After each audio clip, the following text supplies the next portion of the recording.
Welcome back friends. आज हम अंतर्राष्ट्रीय राजनीति के गुटनिरपेक्षता या नॉन अलाइनमेंट मूवमेंट के बारे में पढ़ेंगे और चर्चा करेंगे आप लोगों के मध्य। भारतीय दृष्टिकोण से या जो हमारी एग्ज़ाम होती है उसके दृष्टिकोण से गुटनिरपेक्ष आंदोलन एक बहुत बड़ा आंदोलन था उस दौर का, जो चलाया गया भारत के तात्कालिक प्रधानमंत्री नेहरू द्वारा, नासिर द्वारा और टीटो द्वारा। इन सब ने एक इस प्रकार का आंदोलन चलाया जब शीत युद्ध का दौर चल रहा था, जिसमें दो महाशक्तियाँ वाक युद्ध द्वारा, प्रचार द्वारा, कूटनीति द्वारा आपस में युद्ध करने के लिए तत्पर खड़ी थी। उस दौर में स्वतंत्र विदेश नीति के पालन करने की ओर ध्यान गया। और जो ये आंदोलन था, गुटनिरपेक्ष आंदोलन, ये इसलिए बड़ा था उस दौर में कि सभी देश किसी न किसी रूप से या तो पूंजीवादी व्यवस्था के साथ खड़े थे या साम्राज्यवादी या साम्यवादी व्यवस्था के साथ खड़े थे। तो हम देखेंगे कि ये गुटनिरपेक्ष आंदोलन क्या था, नॉन अलाइनमेंट मूवमेंट क्या था, और ये आपके एग्ज़ाम में बड़े सवाल के रूप में या छोटे सवाल के रूप में दोनों में बेहद इम्पोर्टेंट है। इसे आप वेरी वेरी इम्पोर्टेंट लगा लें और इसको समझें। तो सबसे पहले हम गुटनिरपेक्षता का अर्थ देखते हैं कि ये गुटनिरपेक्षता थी क्या।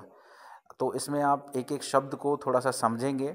द्विगुटीय शक्तिमूलक राजनीति से, तो ये द्विगुटीय शक्तिमूलक राजनीति थी, यानी कि दो गुट। कौन से गुट? एक पूंजीवादी गुट, एक साम्यवादी गुट। पूंजीवादी गुट का नेता था अमेरिका और साम्यवादी गुट का नेता था सोवियत संघ। तो द्विगुटीय शक्तिमूलक राजनीति से अलग रहते हुए, पृथक रहते हुए अपनी स्वतंत्र विदेश नीति का पालन करना ही क्या था? गुटनिरपेक्ष आंदोलन था।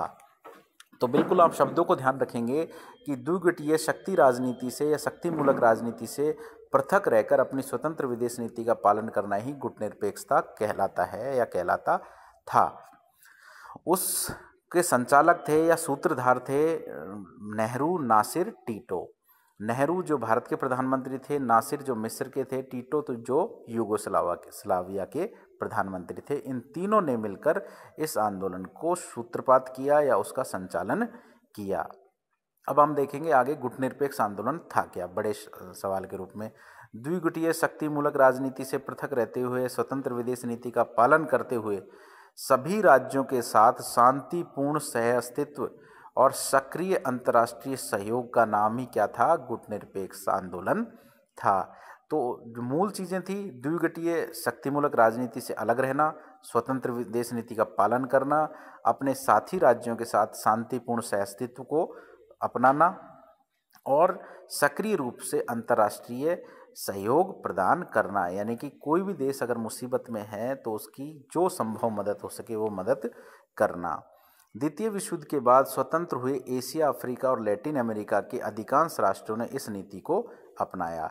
ये भी आप बहुत गौर करने वाली चीज़ है कि जब ये छोटे छोटे देश लैटिन अमेरिका, एशिया, अफ्रीका के आज़ाद हुए तो इनके सामने बड़ा संकट खड़ा हुआ था कि या तो वो पूंजीवादी गुट में शामिल हों या फिर वो साम्यवादी गुट में शामिल हों।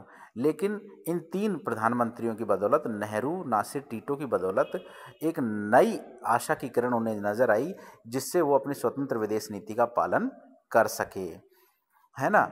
तो नेहरू, नासिर, टीटो गुटनिरपेक्षता नीति के सूत्रधार थे। इसका प्रथम सम्मेलन 1961 में बेलग्रेड में हुआ। इसमें 25 राष्ट्रों ने भाग लिया और वर्तमान में इसके सदस्य देश हैं 118 सदस्य देश हैं, जो इसकी प्रासंगिकता को भी दर्शाता है। यानी जब कोई संगठन बनता है और उसमें आरंभ में 25 सदस्य थे और आज उसके 118 सदस्य बन गए, तो मतलब इस आंदोलन की प्रासंगिकता को भी इनकी सदस्य संख्या में वृद्धि दर्शाती है कि ये आंदोलन प्रभावी रहा, इस वजह से इसकी सदस्य संख्या भी बढ़ी। शीत युद्ध की समाप्ति के पश्चात वर्तमान में यह आंदोलन भली भांति कार्य कर रहा है। शीत युद्ध समाप्त हो गया, लेकिन इसकी कार्यशैली में इन्होंने बदलाव करते हुए क्षेत्रीय सहयोग को बढ़ावा दिया, व्यापार को बढ़ावा दिया, शांतिपूर्ण सहअस्तित्व को बढ़ावा दिया। तो इसकी दिशा थोड़ी बदल गई है वर्तमान में, और वर्तमान में ये एक दूसरे के लिए ऐसा मूवमेंट हो गया है जिससे एशिया और अफ्रीका में कि जो स्वतंत्र देश हुए थे वो आज अपनी स्वतंत्र विदेश नीति का पालन करते हुए आपसी सहयोग, व्यापार और आर्थिक समृद्धि, तकनीकी आदान प्रदान की ओर देख रहे हैं। अब हम देखेंगे जॉर्ज स्वाज़नबर्ग ने गुटनिरपेक्षता को स्पष्ट करने के लिए उससे 6 अर्थों की व्याख्या की है और इन 6 धारणाओं को हम यहाँ देख लेते हैं कि भाई स्वाज़नबर्ग ने क्या 6 धारणाएं बताई थी। पहली है अलगाववाद, आइसोलेशन।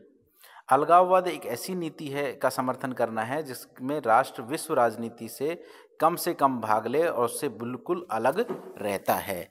बिल्कुल ठीक है।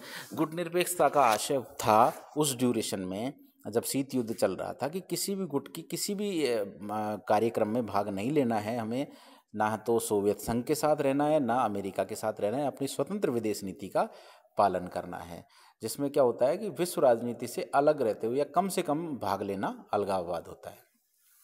अप्रतिबद्धता, अप्रतिबद्धता का आशय है कि राष्ट्र किन्हीं 2 शक्तियों के समान संबंध रखते हुए उनमें से किसी एक के साथ पूरी तरह प्रतिबद्ध न होना, यानी कि जो 2 महाशक्तियां थीं उनके साथ समान संबंध रखना और किसी भी शक्ति के साथ अधिक घुलना मिलना नहीं, यानी कि उसके साथ प्रतिबद्धता नहीं दिखाना। अगला है तटस्थता। तटस्थता का मतलब है एक देश की वह कानूनी और राजनीतिक स्थिति जो किसी युद्ध के दौरान दोनों ही योद्धा राष्ट्रों में से किसी के साथ संलग्न होने की अनुमति नहीं देती है। ये इम्पोर्टेंट है, इसको आप थोड़ा सा ध्यान रखेंगे कि तटस्थता का मतलब क्या था उस ड्यूरेशन में, कि क्या गुटनिरपेक्ष आंदोलन तटस्थ आंदोलन था। तो तटस्थ का अर्थ आपको समझना बहुत आवश्यक है। किसी देश की वह स्थिति जिसमें युद्ध के दौरान किसी भी युद्ध देश के साथ संलग्न नहीं होने की अनुमति देना ही तटस्थता कहलाता है। तटस्थीकरण, इसमें क्या होता है, देश हमेशा के लिए तटस्थ है और तटस्थीकरण की स्थिति को कभी भी नहीं छोड़ सकता।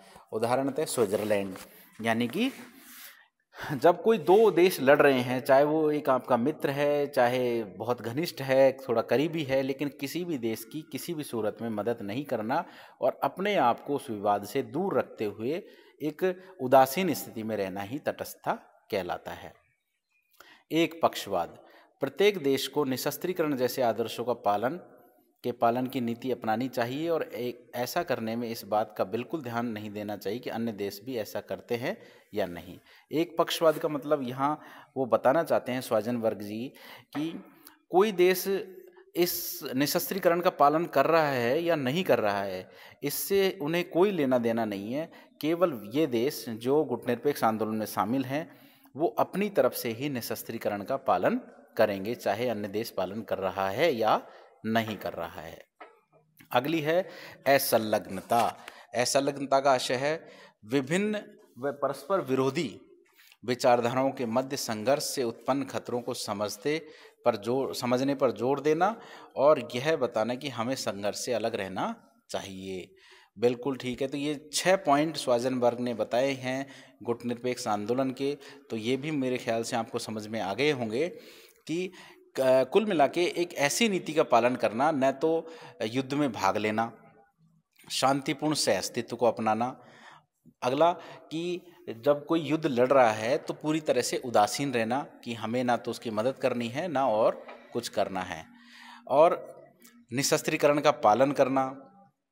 इन चीज़ों को खास रूप से गुटनिरपेक्ष आंदोलन में अपनाया गया।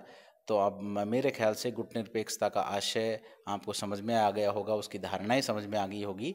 नेक्स्ट टॉपिक के साथ हम कल फिर मिलेंगे। धन्यवाद।